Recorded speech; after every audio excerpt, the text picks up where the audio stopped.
Amazónia, a maior floresta tropical do mundo. Uma em cada 10 espécies do planeta vive aqui.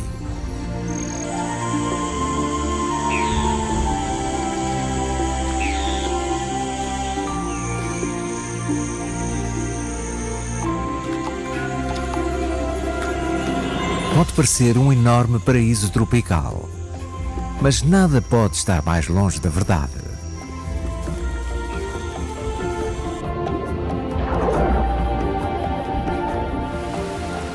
Nesta paisagem há tanta água como árvores.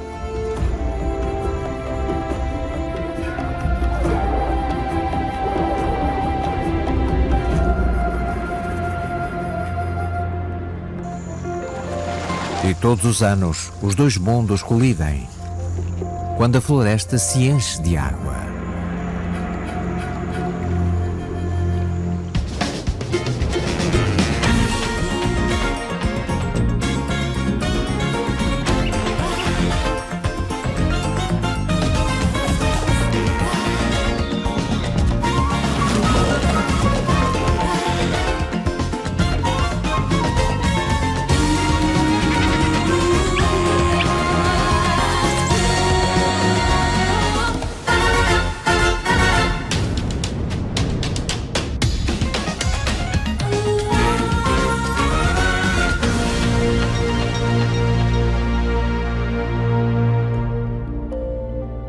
A Amazónia é inacreditavelmente vasta. Cobre uma área de quase 3.500 milhões de quilómetros quadrados. Não tem uma paisagem uniforme, mas muitas paisagens distintas. Desde florestas alagadas em terras baixas a florestas de maior altitude com terrenos secos. Dentro deste espaço verdejante, um enorme número de animais luta pela vida. De manhã, macacos uivadores saúdam o dia. Afirmam assim a posse de uma área da floresta. Mas essas vocalizações alertam um predador de visão aguçada.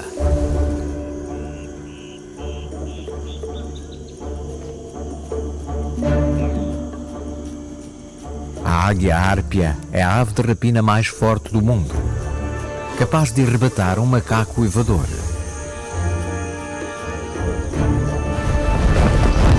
As asas da árpia são largas e arredondadas, o que lhe permite manobrar no dossel florestal com uma precisão mortífera.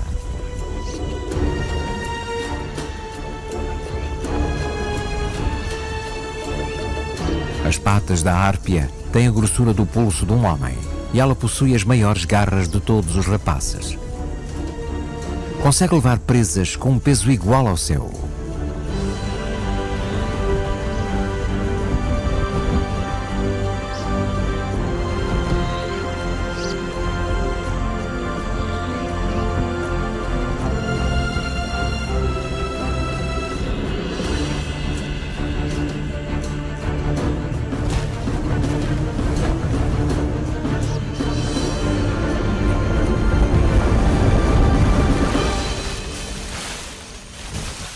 Mas desta vez o objetivo deste gigante era só um ramo.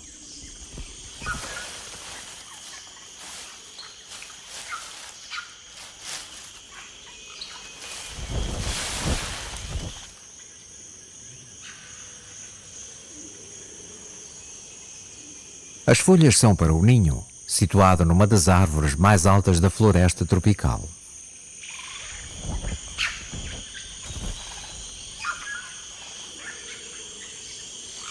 Os raminhos com folhas poderão ser para construir ou decorar o seu ninho.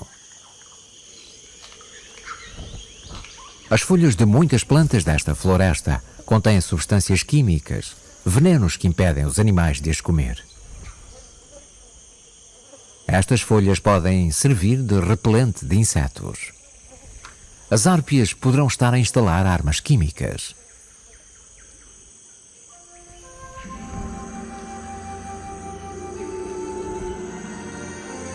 O verde uniforme da Amazónia esconde muitas diferenças. Há floresta em terra firme, em terrenos elevados, e florestas alagadas ao longo de uma miríade de rios e de lagos. Muitas árvores travam uma guerra surda em que se protegem com substâncias químicas. Algo que os macacos lanudos talvez desejassem, especialmente para combater insetos.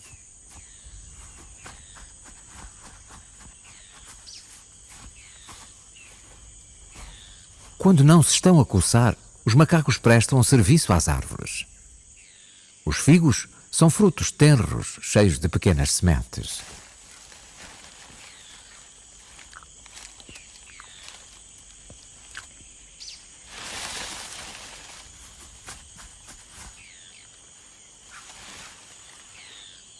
Ao alimentarem-se destes frutos, os macacos lanudos dispersam as sementes das figueiras pela floresta, que são libertadas juntamente com as fezes.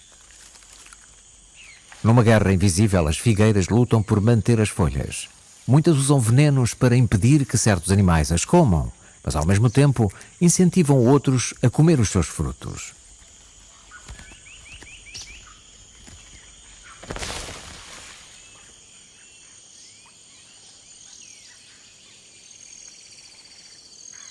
Muitos frutos são muitíssimo nutritivos, e este ajudou a moldar a parada nupcial de um residente. O galo das rochas. De manhã, após logo se encherem de frutos, os machos fabulosamente coloridos concentram-se numa área comum de exibições chamada leque.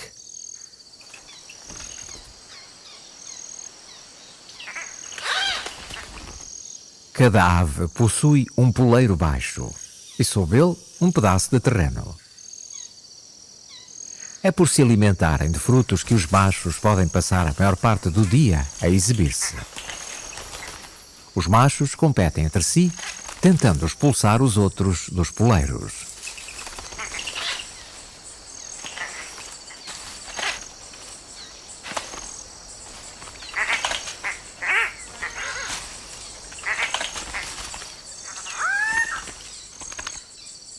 A chegada de uma fêmea de cor discreta faz os machos descerem até à sua área individual.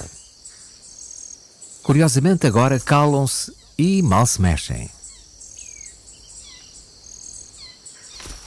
Aguardam com as penas todas eriçadas, desejando que a fêmea visite o seu terreno.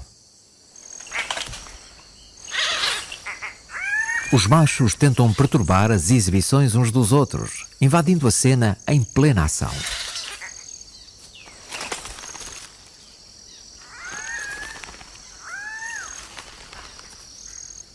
A fêmea observa e avalia a qualidade dos machos à sua disposição. Eles aproveitam zonas de luz do sol para realçar o seu esplendor.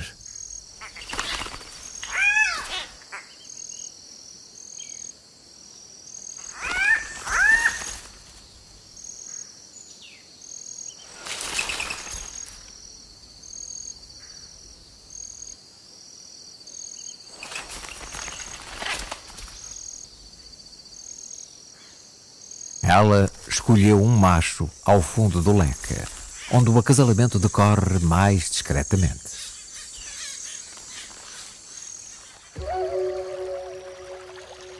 As árvores oferecem frutos comestíveis como recompensa aos animais que dispersam as suas sementes, mas muitos erguem um escudo químico para defender as folhas e evitar que sejam ingeridas. Decorre uma guerra invisível entre as árvores e os que se alimentam de folhas. E o mais importante consumidor de folhas na Amazónia é este pequeno inseto, a formiga cortadora de folhas. As mandíbulas vibram 1000 vezes por segundo ao cortarem as folhas.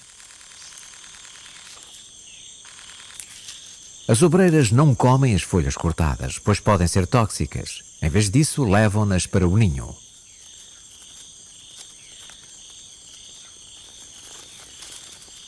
Pelo caminho deixam um rasto odorífero para o marcar. O produto químico, uma feromona, é tão potente que cada formiga só produz 1.000 milhões de avos do grama. A folha cortada chega a pesar 20 vezes o peso da formiga que a transporta. Era como se um de nós carregasse 1 tonelada. Mais notável ainda, estes mini-Hércules afastam-se mais de 100 metros do formigueiro. A distância equivalente para um ser humano seriam 25 quilómetros. E como se a carga não fosse suficiente, formigas mais pequenas montam a folha e disparam para proteger a transportadora de mosca parasitas. E as moscas não são o único perigo. Há um fungo que penetra no organismo da formiga, consome-o, e a seguir cresce um cogumelo no corpo morto da formiga para espalhar os seus esporos por ainda mais formigas. O formigueiro subterrâneo é enorme e chega a albergar 8 milhões de indivíduos.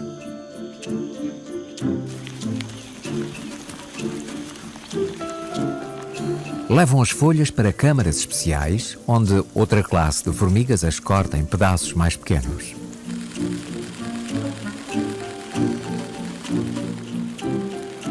O objetivo de toda esta indústria é cultivar um fungo. As formigas são agricultoras e as obreiras mais pequenas cuidam das hortas de fungos. Estes alimentam a colónia.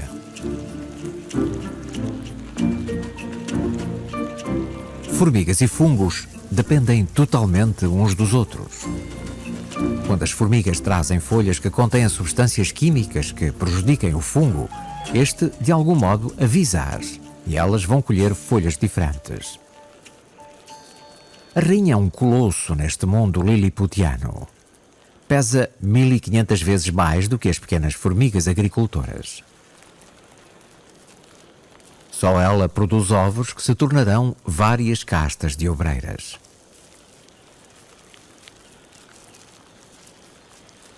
A colónia está sempre em atividade, escavando mais câmaras para mais fungos. Levam os resíduos para fora do formigueiro e eliminam-nos.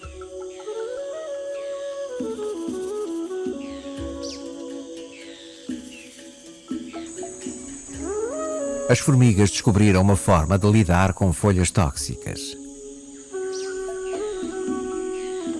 Outros animais descobriram formas diferentes de ultrapassar esta dificuldade. A preguiça progenitora tem um modo muito seu de encontrar folhas comestíveis. Muito lentamente.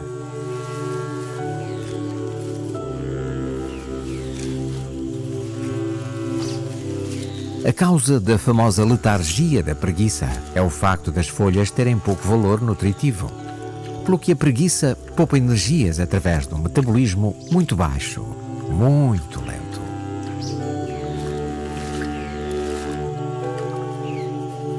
A preguiça serve-se do seu olfato apurado para encontrar folhas com poucos ou nenhuns venenos. E a cria aprende com a mãe. O movimento é uma boa forma de alertar um predador.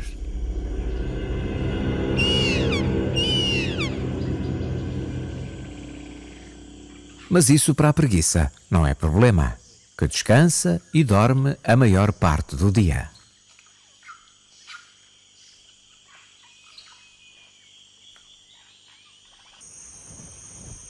Há excitação no ninho da hárpia. A cria nasceu. A progenitora encarrega-se da maior parte dos cuidados, fazendo sombra sobre a cria para a proteger do escaldante sol tropical.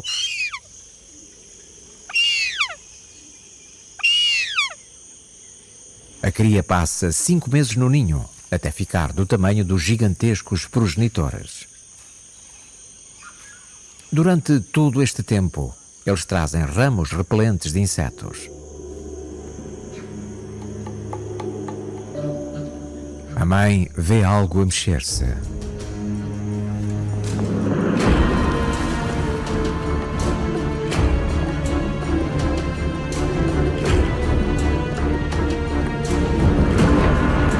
Não é uma preguiça, é um macaco uivador.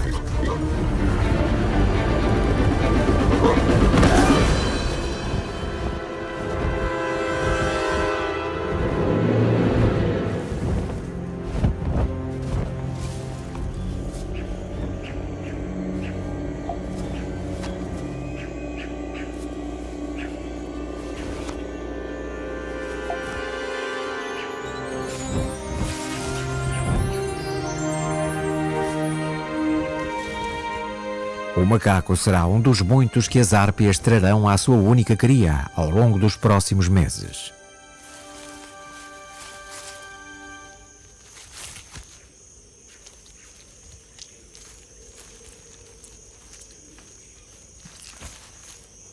Só as maiores árvores da floresta conseguem suportar o enorme ninho da árpia.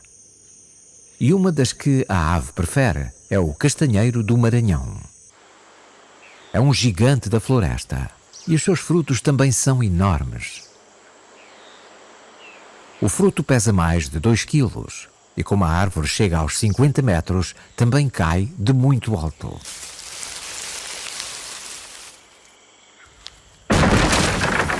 Há mesmo o registro de um fruto cair e matar alguém. O fruto é muitíssimo duro e durante muito tempo não se soube qual era o animal que o conseguia abrir. Mas sabemos agora que este roedor, a cútia, tanto come castanhas do Maranhão como ajuda a plantar novas árvores.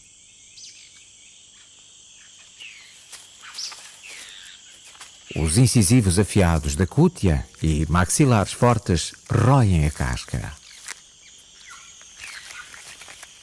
Mas precisam de muita paciência e energia para chegarem às castanhas no interior.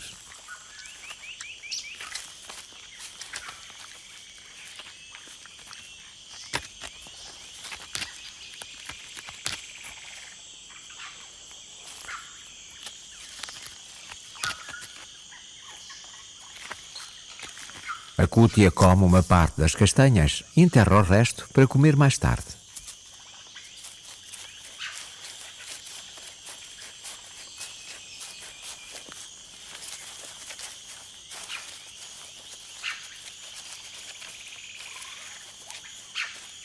Felizmente para a árvore, a cútia não se lembra de todos os locais em que enterra o seu tesouro. E assim, o castanheiro do Maranhão tem na cútia um aliado que o ajuda a dispersar as suas sementes.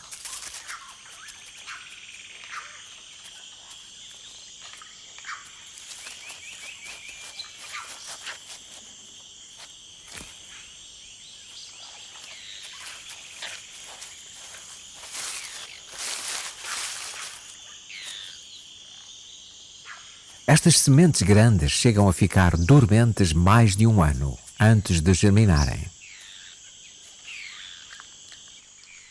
E a história não acaba aqui, pois há outro animal que depende do fruto do castanheiro do Maranhão. Esta é uma espécie de rã venenosa. A rã obtém as toxinas nas formigas e ácaros de que se alimenta, que por sua vez vão buscar o veneno às folhas. A rã concentra o veneno e anuncia o facto com as suas cores vivas. A rã fêmea deposita os ovos no úmido solo florestal.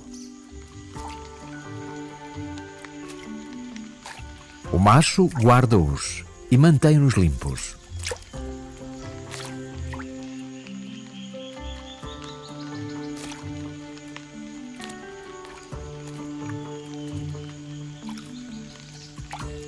Quando eclodem, carrega-os em si.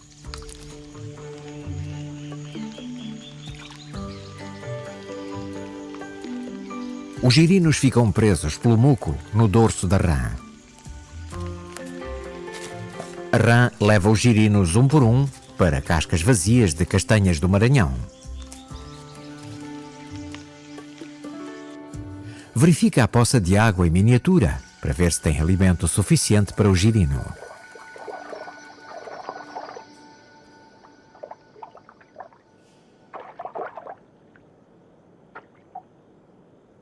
Em 2 meses, as rãs venenosas juvenis saem dos viveiros seguros nas cascas de castanhas do Maranhão.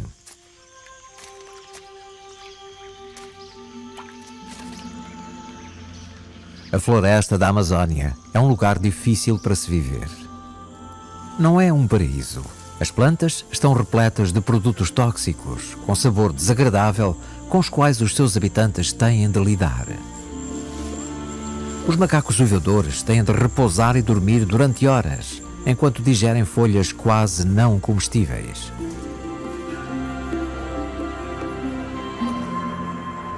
A noite traz novas dificuldades e animais diferentes. Seres que durante o dia se escondem. Também há diferentes frutos para serem consumidos e serem vistos.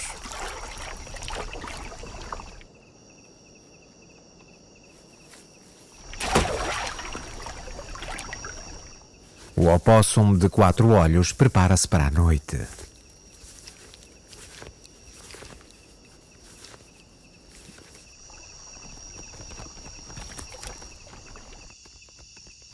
É omnívoro, um generalista. Serve-se do olfato para encontrar alimento neste mundo escuro. Mas tem de competir com morcegos. Um fruto grande é uma atração irresistível.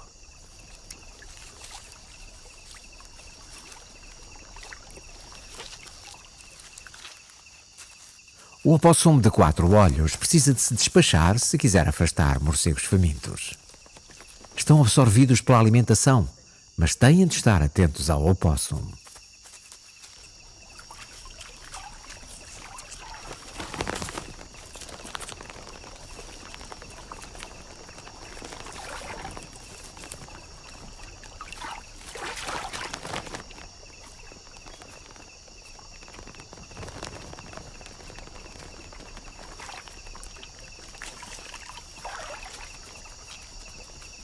A atração exercida por tantos frutos é demasiado forte e mal o opóssum se afasta, os morcegos voltam.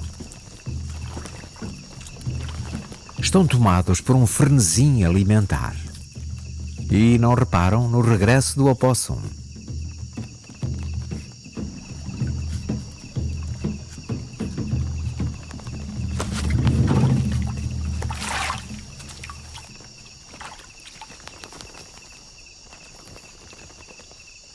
A Amazónia é um mundo com muitos segredos, em que as árvores oferecem frutos ao mesmo tempo que defendem as folhas. Um mundo de venenos, em que as plantas e os animais travam uma guerra invisível. Mas tanto plantas como animais enfrentam uma enorme dificuldade. O clima.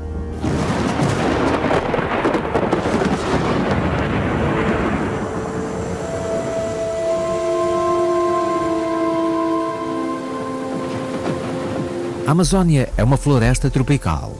A precipitação anual média é de 2.500 milímetros.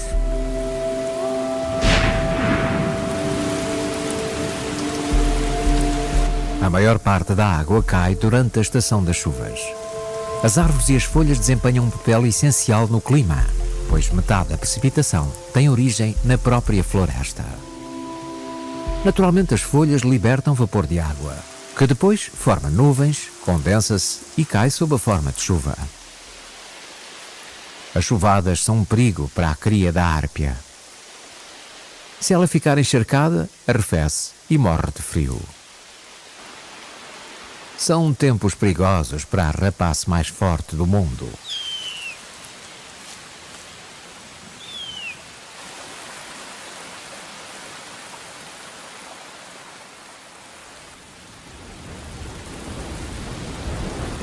A chuva transforma a Amazónia e os seus inúmeros rios.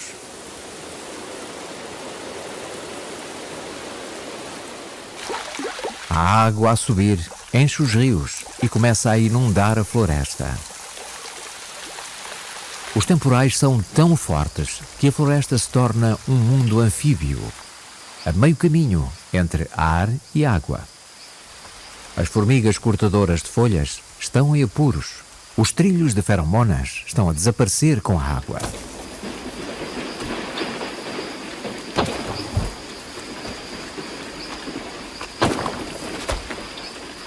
Ficam desorientadas. O seu mundo muitíssimo organizado desintegra-se com o ataque violento da chuva.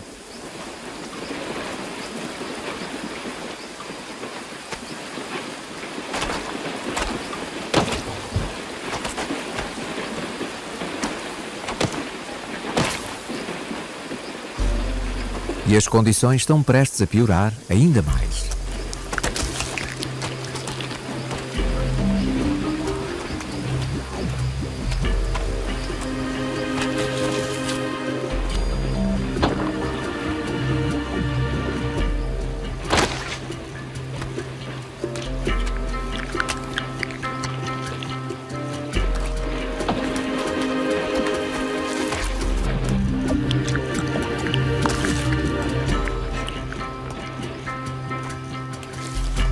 são só as torrentes de água que caem do céu.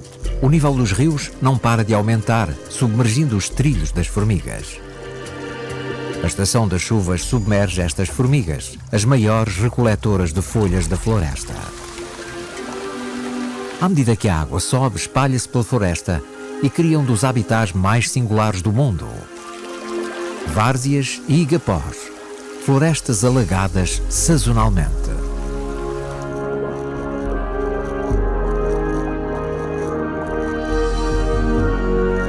Quase 250 mil hectares de floresta, uma área 3 vezes o tamanho da Áustria, ficam submersos.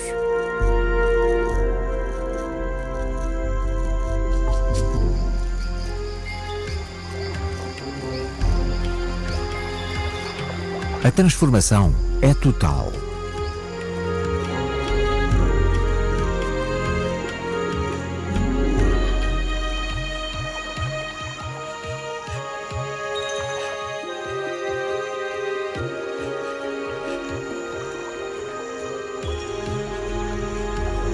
Onde antes se empoleiravam aves e cútias se alimentavam, há agora novas oportunidades.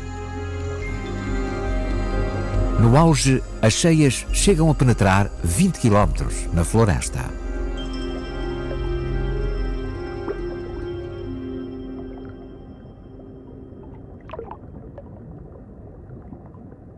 A água fica verde com tanto plâncton microscópico que alimenta cardumes de peixes pequenos que invadem a floresta inundada. Os peixes instalam-se por entre as folhas do solo florestal, onde antes as formigas transportavam a sua carga pesada.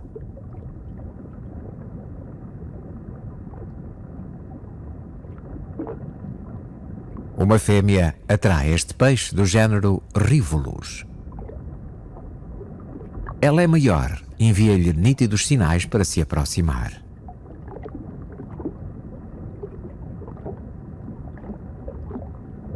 Mas nem tudo é o que parece. O macho está seduzido, corteja, mas este namoro é perigoso.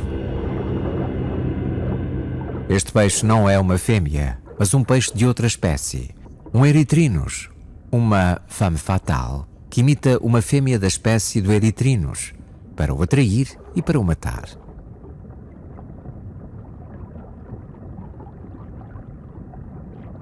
Quando a água sobe mais e avança a floresta adentro, predadores maiores avançam com ela. A mata-mata é uma tartaruga que vive na linha da frente, mal as cheias invadem as árvores.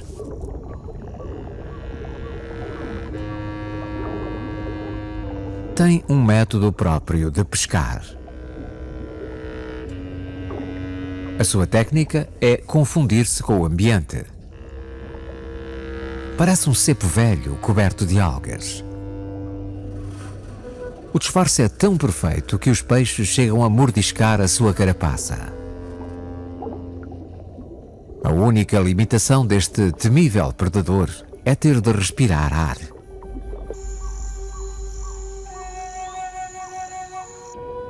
O que confina a mata-mata às orlas pouco fundas da zona alagada.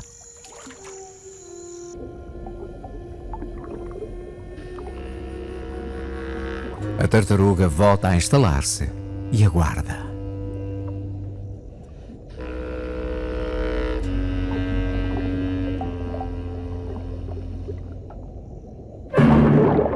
Até que ataca de súbito.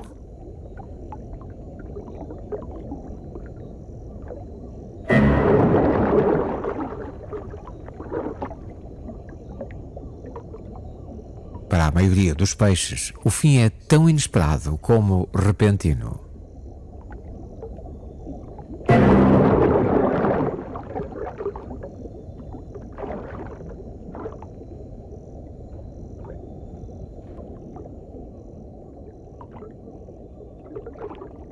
O termo brasileiro mata-mata pode referir-se à capacidade de matar desta tartaruga. Se assim for, é muitíssimo adequado.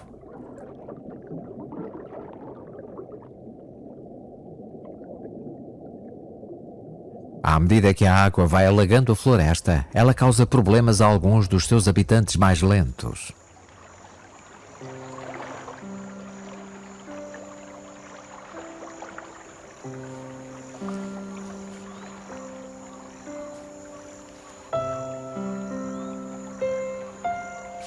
A preguiça enfrenta um novo desafio ao deslocar-se de árvore em árvore em busca das folhas menos venenosas.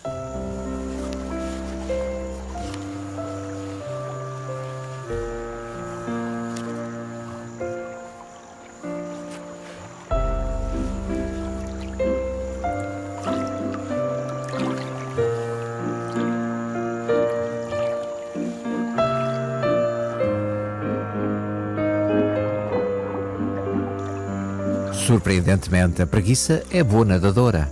E ainda bem.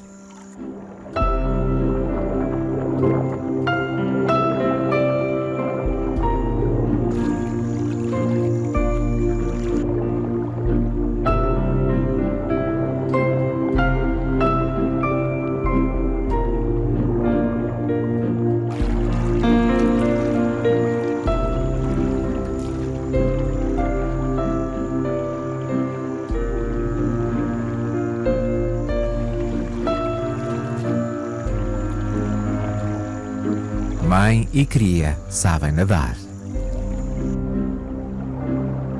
Muito devagar. Nas curtas distâncias entre as árvores.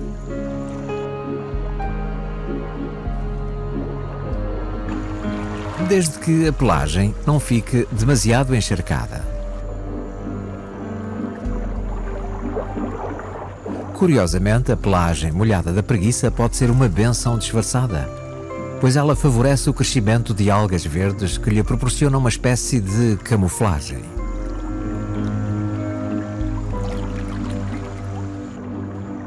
À medida que a água começa a chegar aos ramos das árvores, um tetra macho avança e estabelece o seu território. E logo atrai uma fêmea.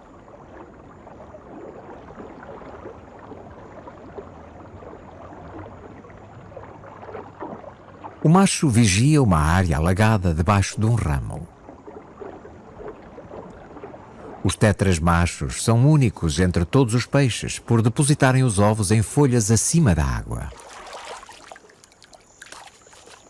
O acasalamento requer extraordinária coordenação e sincronismo perfeito.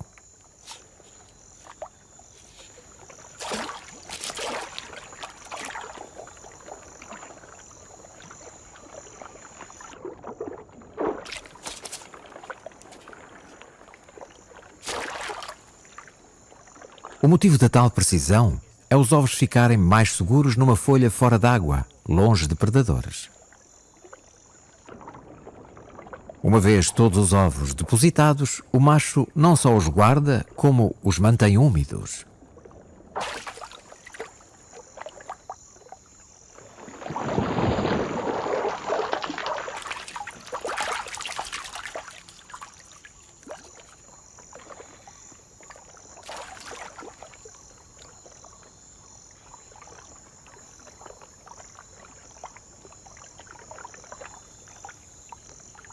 Os ovos desenvolvem-se logo e, ao fim de 2 dias, estão prontos para eclodir.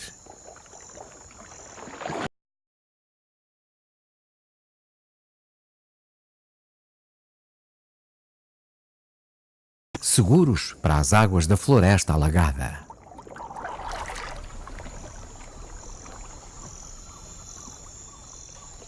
Entretanto, o nível da água continua a aumentar. Na Amazónia chove mais de 200 dias por ano.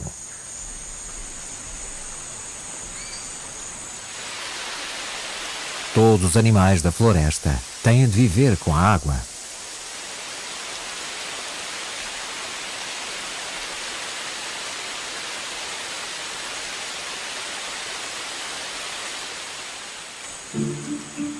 Gravemente prejudicadas pelas chuvas, as formigas cortadoras de folhas têm uma ampla colónia subterrânea em terra firme, a salvo da inundação. Mesmo quando a chuva impede de apanharem folhas, as formigas dispõem das suas hortas de fungos para se alimentar. Com ou sem chuva, há sempre trabalho a fazer. As formigas mais pequenas cuidam dos ovos e alimentam as larvas.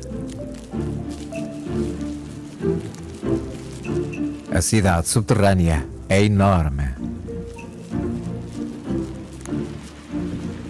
Terá talvez 1000 câmaras, todas cuidadas por formigas que cultivam fungos para a colónia.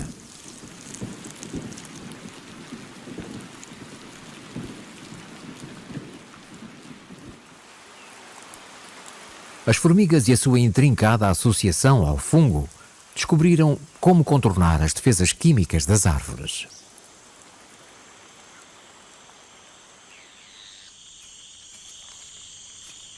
A cútia permanece em terreno mais elevado, perto dos castanheiros do Maranhão e das provisões que enterrou.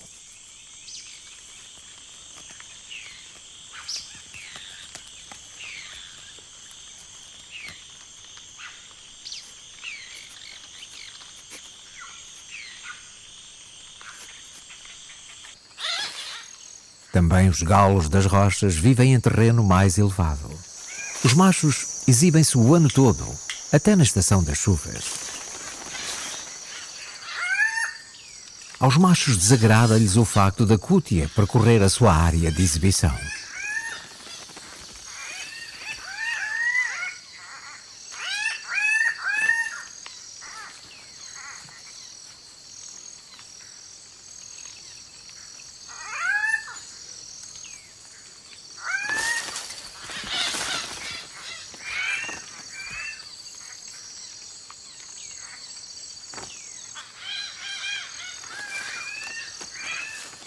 Tal como o galo das rochas, os macacos lanudos preferem frutos, mas estes não estão sempre disponíveis.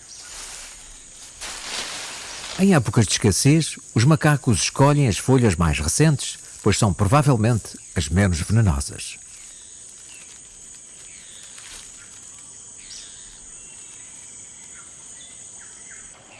Mas algumas árvores frutificam nesta altura, quando estão cercadas de hectares cobertos de água.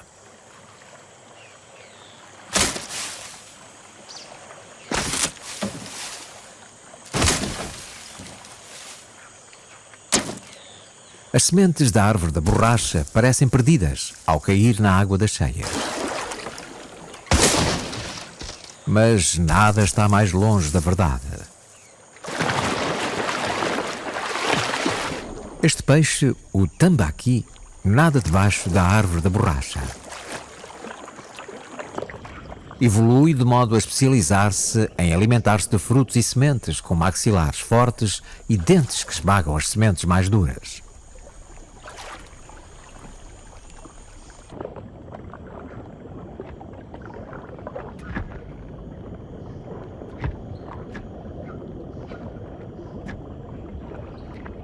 A estranha associação entre este peixe e a árvore é mutuamente benéfica, pois o tambaqui não esmaga todas as sementes. As que engole inteiras dispersam-se pela floresta alagada. No auge da inundação, a várzea não é um lugar seguro.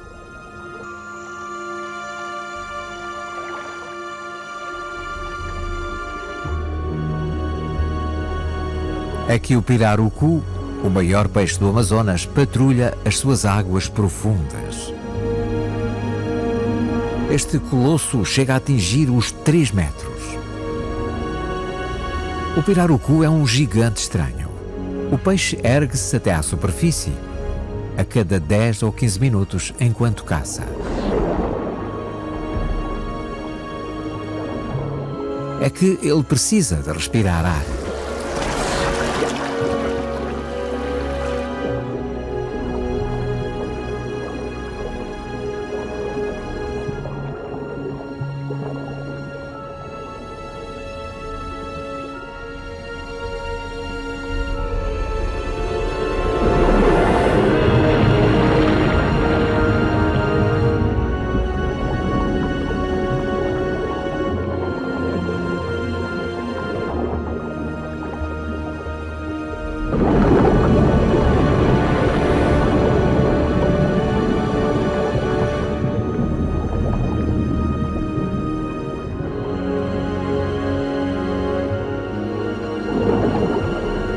pirarucu é membro de uma família primitiva de peixes. Peixes que perseguem e aterrorizam outros peixes desde a era dos dinossauros.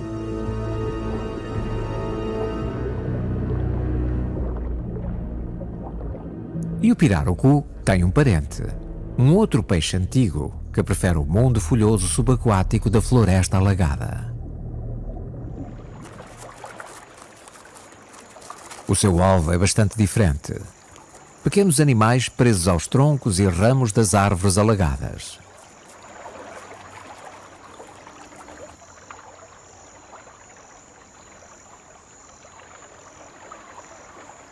Com 1 metro de comprimento, o aruanuá é mais pequeno do que o pirarucu, mas não menos assustador. A inundação aproxima-o mais das copas das árvores e das presas.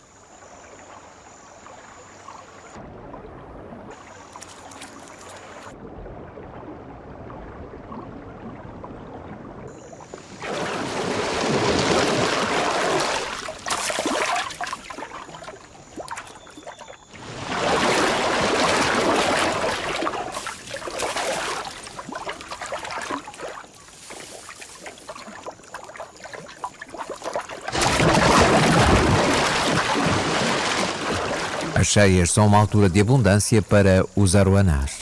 Durante meses têm acesso às árvores.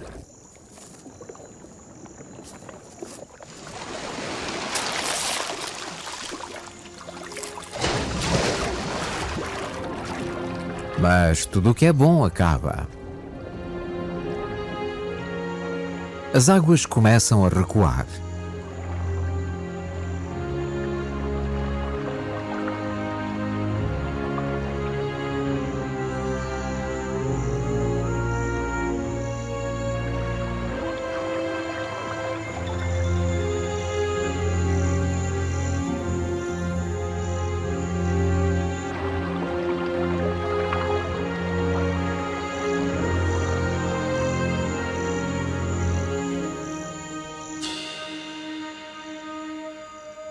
É uma altura perigosa para os peixes que estão na floresta.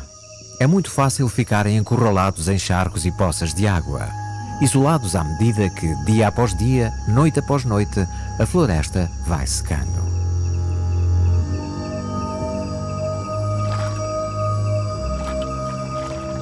Muitos peixes sofrem este destino, mas na Amazónia, o azar do animal é uma oportunidade para o outro.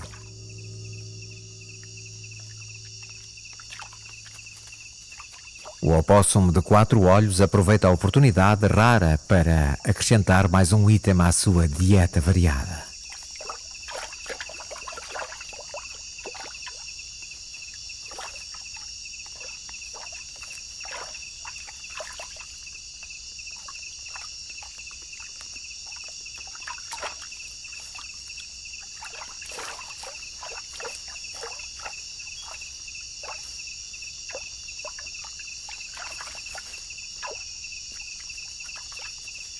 Mas nem todos os peixes ficam indefesos.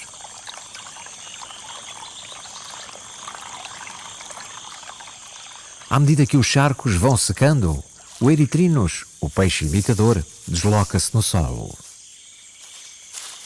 A gravidade ajuda-o a descer até ao rio.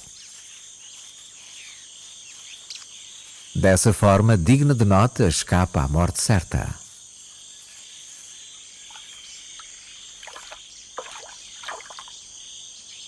Também o Rivulus tem uma estratégia de fuga.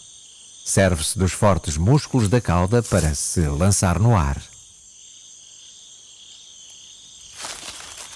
Desta forma extenuante, consegue avançar pelo solo da floresta.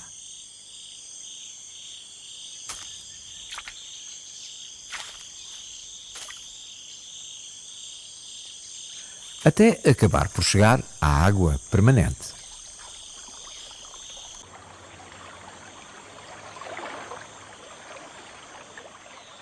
Os habitantes temporários das florestas alagadas são obrigados a regressar aos cursos de água, aos rios e aos lagos.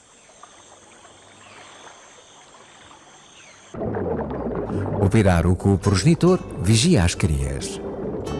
eclodiram quando as águas subiam e depressa cresceram na floresta alagada.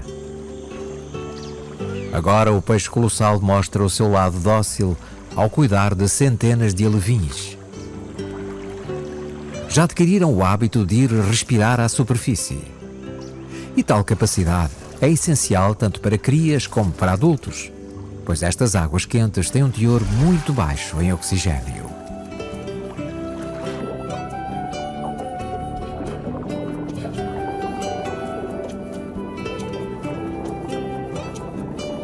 As crias ficam com o progenitor 3 meses. O macho segrega pela cabeça uma feromona que mantém as crias perto dele.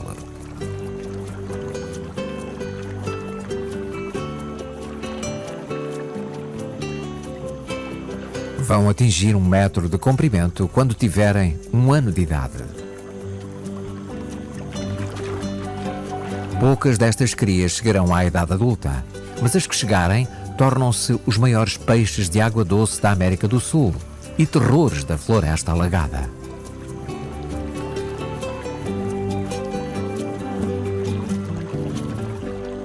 O fluxo e refluxo da inundação tanto traz abundância como escassez aos peixes. E as estações seca e úmida influenciam todos os animais da Amazónia. É na estação seca, na floresta em terra firme, que outro gigante da Amazónia atinge um momento-chave nos seus deveres parentais. A árpia traz para o ninho a última refeição.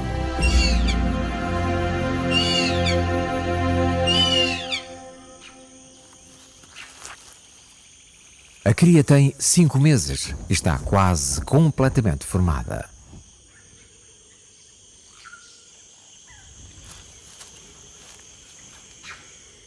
Durante o longo período no ninho, os progenitores trouxeram-lhe macacos e preguiças, colocaram nele folhas para afugentar os insetos e protegeram-na das chuvas.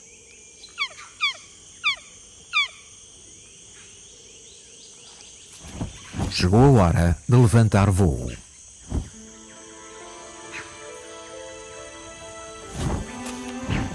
Mas primeiro a cria tem de fortalecer os músculos das asas.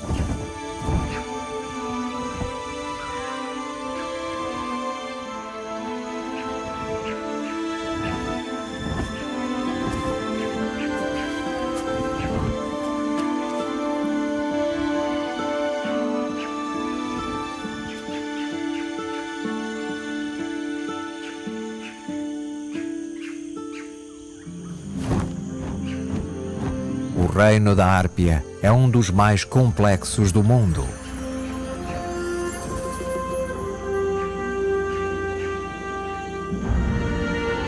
As árvores são a chave para muitos dos seus segredos. Protegem as suas preciosas folhas com venenos. E essas mesmas folhas libertam vapor de água que, por sua vez, origina as nuvens que alimentam as mais notáveis cheias do mundo.